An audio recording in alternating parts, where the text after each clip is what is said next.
عن أبي سعيد الخدري رضي الله عنه قال قال رسول الله صلى الله عليه وسلم ما من عبد يصوم يوما في سبيل الله إلا باعد الله بذلك اليوم وجه عن النار 70 خريفا۔ حضرت ابو سعید خدری رضی اللہ عنہ فرماتے ہیں کہ رسول اللہ صلی اللہ علیہ وسلم نے ارشاد فرمایا،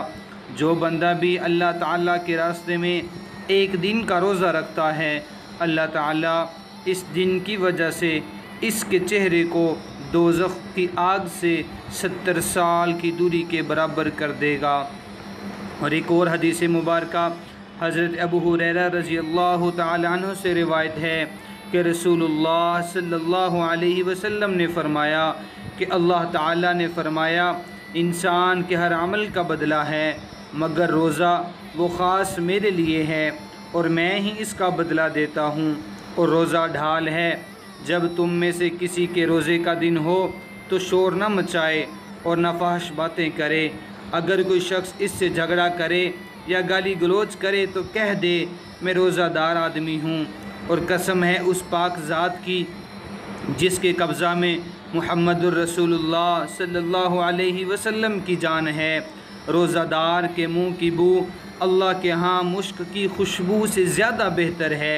روزہ دار کو 2 خوشیاں حاصل ہوتی ہیں، جب افطار کرتا ہے تو خوش ہوتا ہے، اور جب اپنے رب ذوالجلال سے ملے گا تو روزہ کے سبب خوش ہوگا۔ بخاری مسلم۔ ایک اور حدیث مبارکہ حضور نبی کریم صلی اللہ علیہ وسلم نے ارشاد فرمایا، میں عاشوراء کے دن یعنی 10 محرم الحرام کے روزے کے بارے میں اللہ رب العالمین سے یہ امید رکھتا ہوں کہ اس روزہ کے ذریعے، ایک دن کے روزہ کے ذریعے پچھلے 1 سال کے گناہ معاف فرما دی جائیں گے۔ اور تم عاشوراء یعنی 10 محرم الحرام کا روزہ رکھو اور یہود کی مخالفت کرو، اور اس سے 1 دن پہلے یا 1 دن بعد کا روزہ بھی رکھو۔ اللہ رب العالمین سے دعا ہے اللہ رب العالمین مجھے اور آپ تمام کو ان احادیث مبارکہ کو سن کر ان پر عمل کرنے کی توفیق عطا فرمائے۔